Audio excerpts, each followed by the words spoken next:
एक शांत घाटी के अंदर जहां घास कोमल लहरों की तरह लहराती थी और हवा में हमेशा बारिश की खुशबू आती थी, लूना नाम की एक प्यारी सी भेड़िए की बच्ची रहती थी।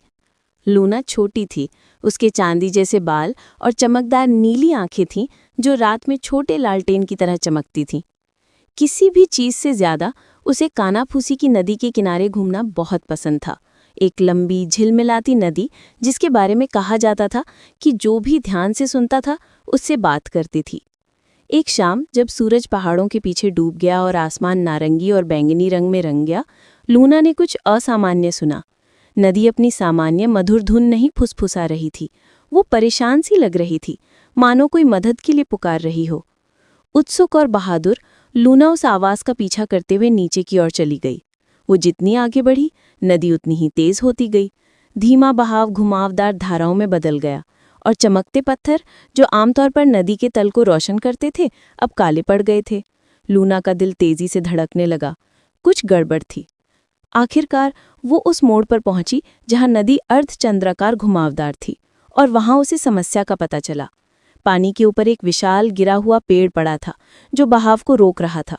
नदी की आत्मा, पानी के आकार का एक छोटा सा चमकता हुआ जीव, शाखाओं के नीचे फंसा हुआ था, कमजोर संघर्ष कर रहा था।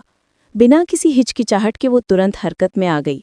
उसने अपने पंजों से लकड़ियों को दबाया, उनमें उलझी लटाओं को काटा। ये तेज था और धारा उसके रोए को खींच रही थी, लेकिन वो रुकी नहीं। धीरे धीरे उसने एक शाखा को फिर दूसरी को तब तक आजाद किया जब तक कि आखिरकार आखिरी टुकड़ा टूट नहीं गया। नदी की आत्मा ऊपर उठी, ढलती रोशनी में झिलमिलाती और जगमगाती हुई। उसने खुशी से लूना का चक्कर लगाया।